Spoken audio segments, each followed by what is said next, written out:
आज हम आपको बताएंगे कि वो कौन से 3 प्रकार के भोजन हैं जिन्हें करने मात्र से ही प्रत्येक मनुष्य की कम आयु में मृत्यु हो जाती है। प्रत्येक मनुष्य को जीवित रहने के लिए आहार की आवश्यकता होती है, परंतु मनुष्य बिना सोचे समझे जो मन में आता है वो खाता चला जाता है, वही आगे जाकर उसके लिए काल बन जाता है। तो आज मैं आपको बताऊंगा कि भोजन करने का सही तरीका कौन सा है, भोजन करने की सही दिशा कौन सी है, हमें भोजन कब करना चाहिए तथा भोजन शुरू करने से पहले क्या बोलना चाहिए, और वह कौन से 3 प्रकार के भोजन हैं जिन्हें करने मात्र से ही मनुष्य की कम आयु में मृत्यु हो जाती है। तो इस प्रश्न का बखान मैं आपको एक कथा के माध्यम से देता हूं। एक बार की बात है, देवर्षि नारद जी नारायण नारायण करते हुए बिना किसी कारण ही यमपुरी में पधारते हैं। यमपुरी में पधारने के बाद वह देखते हैं कि यमराज कुछ लोगों को स्वर्गलोक तथा नरकलोक भेजने में व्यस्त हैं। उनमें से बहुत से लोग काफी कम उम्र के थे और बहुत से लोग वृद्धावस्था में थे।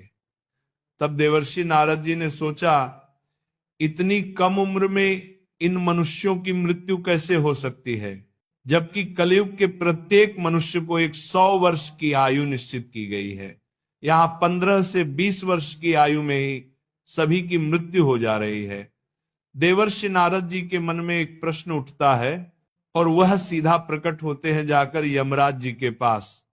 तभी यमराज जी की नजर देवर्षि नारद पर पड़ती है। यमराज देवर्षि नारद जी का आदर सत्कार करते हैं और कहते हैं, हे नारायण भक्त नारद जी, आज आप किस प्रयोजन से यमपुरी में पधारे हैं। देवर्षि नारद जी कहते हैं, हे यमराज जी, मैं यहां आया तो बिना किसी कारण के ही था, परंतु यहां आने के बाद मेरे मन में अब एक प्रश्न तांडव कर रहा है। हे मृत्यु के देव, आपको तो भविष्यवाणी दी गई है, जिससे आपको तो पता होता है कि कौन से मनुष्य की मृत्यु कब होने वाली है और उस मनुष्य की मृत्यु के होने का कारण क्या है। मेरा प्रश्न बस यही है कि वह कौन से 3 प्रकार के भोजन हैं जिन्हें करने मात्र से प्रत्येक मनुष्य की कम आयु में ही मृत्यु हो जाती है।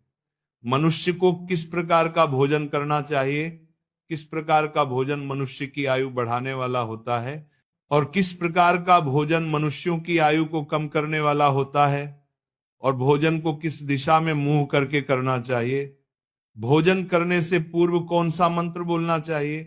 कृपा करके आप मुझे इन सभी प्रश्नों के उत्तर देने का कष्ट करें। तब यमराज जी कहते हैं, हे देवर्षि नारद जी, आपने आज समस्त मनुष्य जाति को एक बहुत ही महत्वपूर्ण ज्ञान देने के लिए हमसे ये प्रश्न किया है। ये प्रश्न प्रत्येक मनुष्य के लिए उतना ही महत्वपूर्ण है जितना कि जल में रहने वाली मछली के लिए जल। परंतु हे देवर्षि नारद जी, मैं आपको आपके इस प्रश्न का उत्तर एक अत्यंत महान कथा के माध्यम से दूंगा। देवर्षि नारद जी कहते हैं, हे यमराज जी, आप उस कथा को कहिए। मैं आपके द्वारा कही गई कथा को पूरा अंत तक अवश्य सुनूंगा। आप लोगों से एक ही अनुरोध है कि आप लोग भी इस कथा को पूरे ध्यान से सुनना। यमराज जी कहते हैं, मनुष्य जिस प्रकार का भोजन करता है उसी के अनुसार उसका भाग्य और उसका अगला जन्म निर्धारित होता है। चलो मैं आपको इस कथा के माध्यम से बताता हूं। ये कथा त्रेता युग में महर्षि विश्वामित्र ने भगवान श्री राम को सुनाई थी, इसीलिए इस कथा का महत्व बहुत अधिक है। इस प्राचीन कथा के माध्यम से आपको आपके सभी प्रश्नों के उत्तर मिल जाएंगे। हे नारद जी, इसीलिए आप इस कथा को ध्यान से पूरा अवश्य सुनना और इस कथा का प्रचार प्रसार भी करना। जो भी मनुष्य इस कथा का श्रवण करता है उसको उसके समस्त पापों से मुक्ति मिल जाती है। यमराज कथा को सुनाना प्रारंभ करते हैं और कहते हैं कि हे देवर्षि नारद जी, ये बात त्रेता युग की है। अयोध्या के किनारे एक बहुत बड़ा जंगल था। उस जंगल का आकार लगभग 100 योजन तक था, परंतु उस जंगल में ना कोई पशु और ना ही कोई पक्षी रहते थे। उस जंगल में केवल वृक्ष और पेड़ पौधों की ही भरमार थी। वह जंगल इतना घना था कि जिसमें मनुष्य तो दूर की बात है, उस जंगल की तरफ कोई पशु भी नहीं जाता था। परंतु उस जंगल के मध्य भाग में लगभग 4 कोस लंबी एक झील थी और उसी झील में हंस, बत्तख तथा अन्य पशु पक्षी रहा करते थे। एक बार मुनि विश्वामित्र उस झील के पास से गुजर रहे थे, तब उनको बहुत ही सुंदर और विचित्र दृश्य दिखाई दिया, क्योंकि उस जंगल में ना कोई आता था और ना ही कोई जाता था, परंतु उसी झील के समीप एक बहुत बड़ा आश्रम था जो देखने में बहुत पुराना हो गया था, लेकिन फिर भी उसकी सुंदरता मन को मोह लेने वाली थी। वह आश्रम अत्यंत सुंदर और पवित्र दिखाई पड़ रहा था। उस आश्रम में ना कोई साधु संत तपस्या करते थे और ना ही उस आश्रम में शिष्यों को पाठ का ज्ञान दिया जाता था। वह आश्रम पूरी तरह से खाली था। अब विश्वामित्र मुनि ने सोचा कि यहाँ कोई संत महात्मा भी नहीं है, चलो आज हम यहाँ पर विश्राम कर लेते हैं। विश्वामित्र एक रात के लिए उस आश्रम में ठहर गए और सुबह उठकर वे जब उस झील के पास गए तो उन्होंने रास्ते में एक मुर्दे को देखा। अब विश्वामित्र मुनि सोच में पड़ गए कि इस जंगल में कोई आता जाता नहीं है, तो ये लाश कहां से आई। वह लाश जो पड़ी हुई थी वह शरीर से अत्यंत बलवान और हष्टपुष्ट दिखाई पड़ती थी, जिसे देखकर ऐसा प्रतीत होता था कि मानो वह किसी तरुण पुरुष की लाश हो। उस लाश को देखकर विश्वामित्र मुनि अपने अंतर्मन से कहने लगे कि यह पुरुष कौन है और इसकी मृत्यु कैसे हो गई तथा यह पुरुष इस जंगल में आखिर कैसे आया होगा। अब उस मरे हुए आदमी के बारे में जानने के लिए विश्वामित्र मुनि चिंतित हो गए। अब यमराज जी कहते हैं, हे देवर्षि नारद जी, तभी अचानक आकाश में उन्हें एक दिव्य विमान दिखाई पड़ा और वह दिव्य विमान उस झील के समीप आकर रुक गया और उस विमान से एक दिव्य पुरुष उतरा और वह पुरुष उस दिव्य विमान से उतरने के बाद उस झील में स्नान करने के लिए चला गया। अब झील में नहाने के बाद वह बाहर आया और उस मरे हुए पुरुष का मांस खाने लगा। उसने भरपेट उस मोटे ताजे मुर्दे का मांस खाया और फिर वह अपने दिव्य विमान की ओर जाने लगा। वह दिव्य विमान ऐसा लगता था कि मानो वह स्वर्ग का विमान हो। अब वह दिव्य पुरुष उसी विमान में बैठकर स्वर्ग की ओर जाने लगा। मुनि विश्वामित्र यह सब कुछ खड़े खड़े देख रहे थे।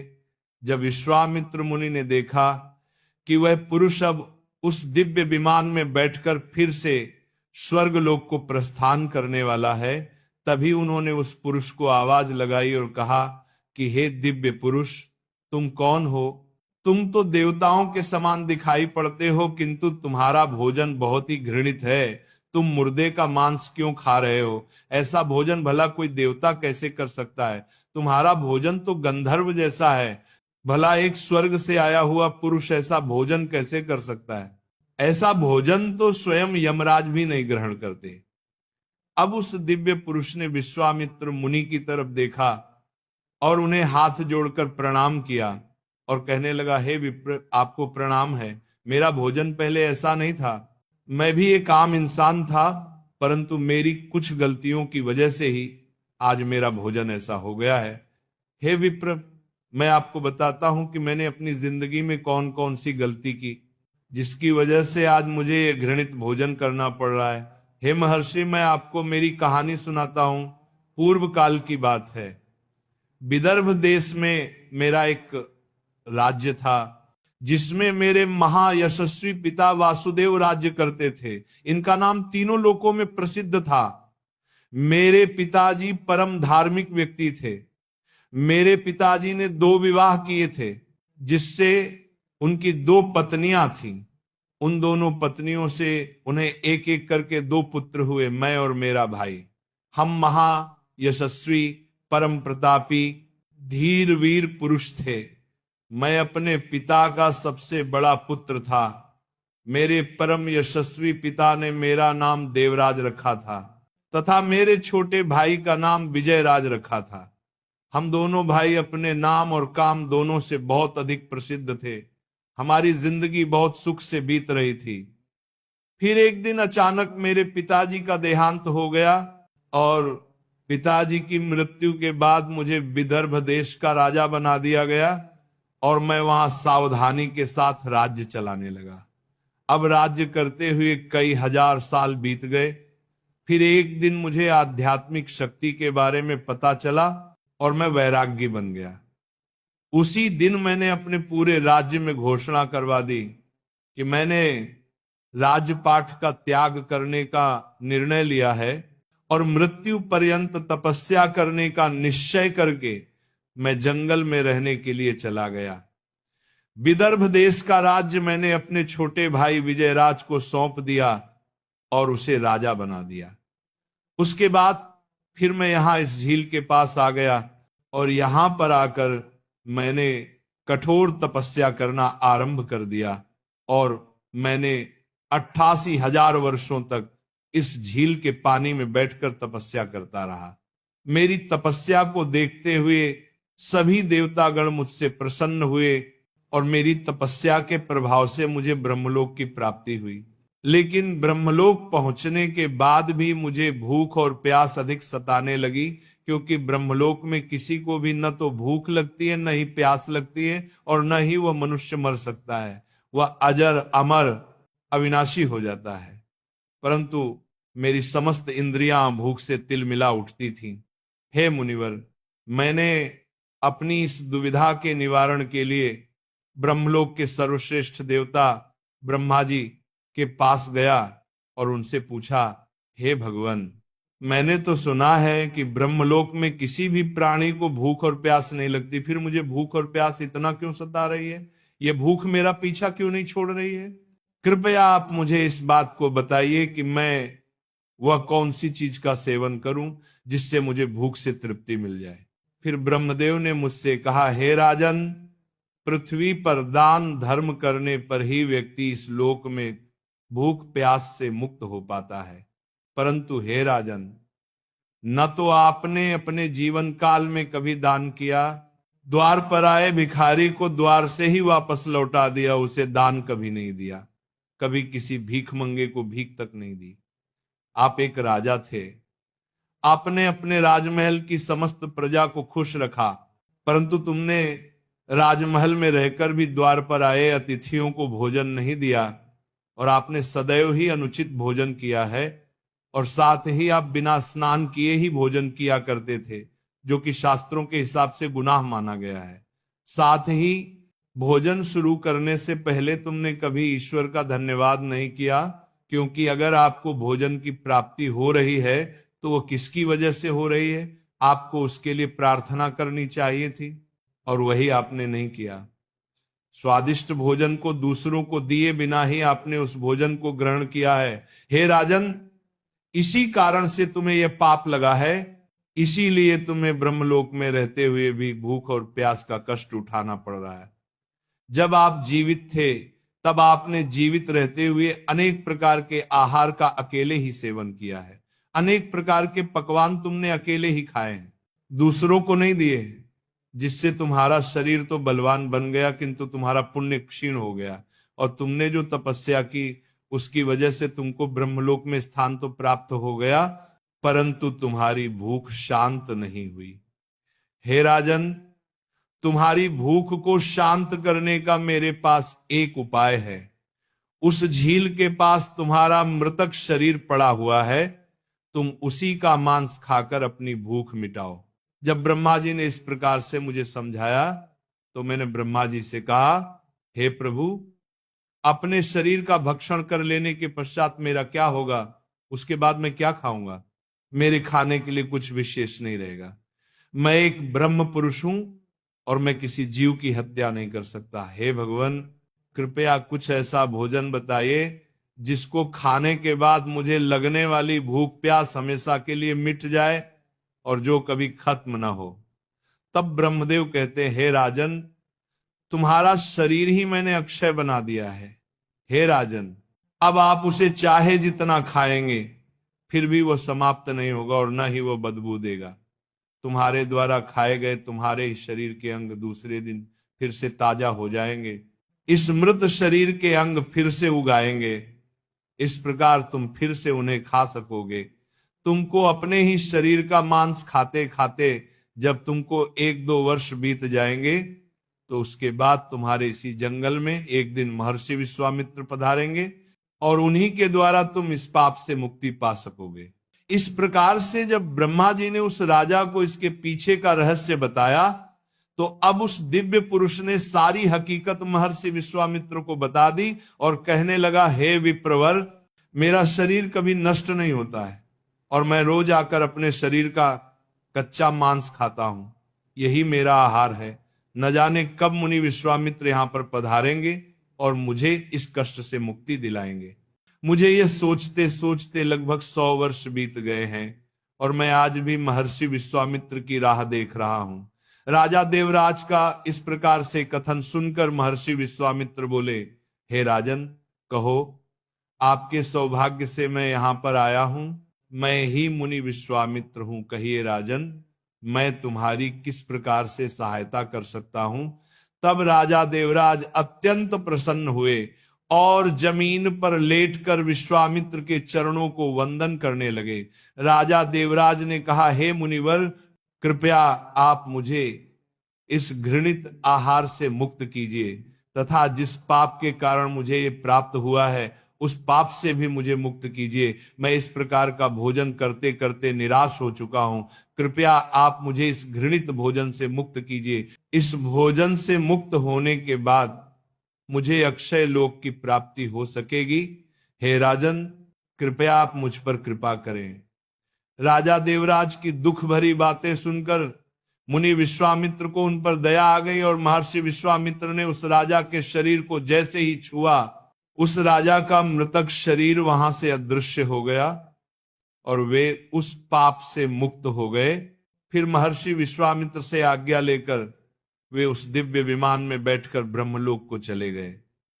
अब यमराज जी देवर्षि नारद जी को समझाते हुए आगे कहते हैं, हे देवर्षि नारद जी, इस प्रकार से उस राजा देवराज को दान न करने के पाप से मुक्ति मिली। इस प्रकार से अनुचित भोजन करने के कारण ही विदर्भ देश के महाराज को ब्रह्मलोक में रहने पर भी तृप्ति नहीं मिली और उन्हें पृथ्वी लोक पर आकर स्वयं का ही मांस खाना पड़ा। हे देवर्षि नारद जी, अब मैं तुम्हें भोजन के कुछ नियम बताता हूं। आप इन नियमों को ध्यान से सुनिए। भोजन शुरू करने से पहले आपको 2 काम करने हैं। पहला काम यह है कि आपको भगवान को धन्यवाद करना है जिसकी वजह से आपको यह भोजन मिल रहा है। दूसरा काम यह है कि भोजन शुरू करने से पहले थोड़ा सा अन्न भूमि पर रखना है ताकि देवता, पशु, पक्षी, सर्प, दैत्य तथा प्रेत, पिशाच जो अपने कर्म बंधन से बंधे हुए हैं उन सभी को अन्न की प्राप्ति हो। यदि भोजन करते समय कोई अतिथि आ जाए तो उसका स्वागत करें और उसे आसन देकर प्रणाम करके उसका सत्कार करें। फिर उसे श्रद्धा पूर्वक भोजन कराकर विदा करें, क्योंकि जिसके घर से अतिथि निराश होकर लौट जाता है वह अपने पाप देकर उसके शुभ कर्मों को ले जाता है। यमराज जी आगे कहते हैं, देवर्षि नारद जी, भगवान श्री कृष्ण ने स्वयं बताया है कि पिता के घर में रहने वाली विवाहित कन्या, दुखिया और गर्भ धारण की हुई स्त्री तथा वृद्ध को भोजन कराने के बाद ही भोजन करना चाहिए। इन सभी को भोजन कराए बिना जो स्वयं भोजन ग्रहण करता है उसका भोजन पाप बन जाता है। ऐसा व्यक्ति नरक में ही जाता है। जो स्नान किए बिना ही भोजन करता है उसका भोजन मल भक्षण के समान हो जाता है। जो मनुष्य बालक एवं वृद्ध आदि के हिस्से का भोजन करता है उसका भोजन विष्ठा के समान हो जाता है और जो बिना दान किए ही भोजन को ग्रहण करता है उसका भोजन विष के समान बन जाता है। मनुष्य को कभी भी दुराचारी व्यक्ति द्वारा दिया गया अथवा दूसरों द्वारा अपमानित करके दिया गया भोजन कभी भी ग्रहण नहीं करना चाहिए। इससे उस मनुष्य को पाप लगता है। परोसे हुए भोजन का अग्रभाग अग्नि को देकर ही भोजन करना चाहिए। भोजन को एकाग्र चित्त होकर करना चाहिए। प्रथम मीठा, फिर लवण और खट्टा और अंत में कटु एवं तीखे पदार्थों का सेवन करें। प्रथम 3 निवाले मौन होकर ग्रहण करने चाहिए। ऐसा करने से व्यक्ति के सभी पाप कर्म तुरंत नष्ट हो जाते हैं और पुण्य कर्म बढ़ने लगते हैं। भगवान की कृपा से उसे जीवन भर कभी अन्न की कमी महसूस नहीं होगी। यमराज जी आगे कहते हैं, देवर्षि नारद जी, पूर्व दिशा में बैठकर भोजन करने से व्यक्ति रोगों से और मानसिक तनाव से मुक्त हो जाता है। बीमार बुजुर्गों को पूर्व की ओर मुख करके भोजन अवश्य करना चाहिए, इससे उनके स्वास्थ्य में सुधार आता है, क्योंकि पूर्व दिशा उगते हुए सूर्य की दिशा होती है और सूर्य देव बल, आरोग्य तथा दीर्घायु प्रदान करते हैं। विद्या की अभिलाषा रखने वाले मनुष्य को उत्तर दिशा की ओर मुख करके भोजन करना चाहिए। यह दिशा देवी सरस्वती की दिशा है। ध्यान रहे, दक्षिण दिशा की ओर मुख करके भोजन न करें, यह मृत्यु की दिशा होती है। इस दिशा में मुख करके भोजन करने से आयु कम होती है। टूटे फूटे बर्तनों में भोजन नहीं करना चाहिए, ये दुर्भाग्य को निमंत्रण देता है, जिससे घर में गरीबी आती है। भोजन हमेशा थाली में ही करना चाहिए। गंदी थाली में भोजन करने से जीवन में दुर्भाग्य आता है। एकादशी के दिन तामसिक अन्न का सेवन न करें। जो मनुष्य एकादशी के दिन तामसिक अन्न अर्थात मांस का सेवन करता है, लक्ष्मी उस घर को छोड़कर चली जाती है। भोजन को नुकसान करना अनर्थ माना गया है, इसीलिए थाली में जितना आवश्यक हो उतना ही भोजन लें। अगर कोई व्यक्ति साथ में भोजन कर रहा हो तो उसका भोजन समाप्त होने तक उठकर नहीं जाना चाहिए, इससे पितृदेव नाराज हो जाते हैं। भोजन के बाद थाली में हाथ धोना अनुचित माना गया है। थाली में हाथ धोने से अन्न का अपमान होता है। भोजन के बाद थाली में हाथ धोने वाले लोग नीच योनि में जन्म लेते। सबसे महत्वपूर्ण बात ध्यान रहे कि व्यक्ति को बिस्तर पर बैठकर कभी भी भोजन नहीं करना चाहिए। ऐसा करने से व्यक्ति कई प्रकार के रोगों से ग्रसित हो सकता है। भोजन केवल जमीन पर आसन बिछाकर उस पर बैठकर ही करना चाहिए। भोजन करते समय दिशाओं का ध्यान रखना बहुत ही आवश्यक होता है। यदि गलत दिशा में बैठकर अथवा गलत दिशा में मुख करके कोई भोजन करता है तो ऐसा भोजन करने से व्यक्ति को उसके अनिष्ट परिणाम प्राप्त होते हैं। अगर कोई भोजन के ऊपर से पैर रखकर चला गया हो अथवा कोई व्यक्ति भोजन को लांग कर चला गया हो तो ऐसे भोजन को कभी खाना नहीं चाहिए। ऐसा भोजन अशुद्ध हो जाता है। ऐसे भोजन को पशुओं को खिला देना चाहिए। दूसरों के द्वारा लांघा गया भोजन खाने से मनुष्य की आयु कम हो जाती है और उसके शरीर में भिन्न भिन्न प्रकार के रोग उत्पन्न होते हैं। यदि भोजन में बाल निकल आता है तो ऐसा भोजन त्याज्य हो जाता है। यदि अन्न में बाल निकलता है तो उसे ईश्वर को कभी प्रसाद के रूप में नहीं चढ़ाना चाहिए और न ही स्वयं खाना चाहिए। ऐसा भोजन प्रेतों को प्राप्त हो जाता है। ऐसा भोजन करने से मनुष्य की कम आयु में मृत्यु हो जाती है। मनुष्य को दूसरों के लिए परोसा हुआ भोजन भी नहीं खाना चाहिए। जो मनुष्य दूसरों का भोजन छीनकर खाता है अथवा किसी को बिना दिए ही स्वयं उस अन्न का उपभोग करता है, उससे देवी अन्नपूर्णा रुष्ट हो जाती है। भोजन सभी में बांटकर खाना चाहिए। दूसरों के हिस्से का भोजन करने से मनुष्य के पुण्य कर्म नष्ट हो जाते हैं।